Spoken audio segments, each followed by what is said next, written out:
একটা দোয়া পড়বেন, আপনি 10 লক্ষ নেকি পাবেন ইনশাআল্লাহ। কত লক্ষ? 10 লক্ষ।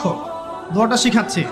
দোয়াটা হচ্ছে লা ইলাহা ইল্লাল্লাহ ওয়াহদাহু লা শারীকা লাহ লাহুল মুলক ওয়া লাহুল হামদ ইউহয়ী ওয়া ইউমীত ওয়া হুয়া হাইয়্যুন লা ইয়ামুত বিয়াদিহিল খায়রু কুল্লুহু ওয়া হুয়া আলা কুল্লি শাইইন কাদির।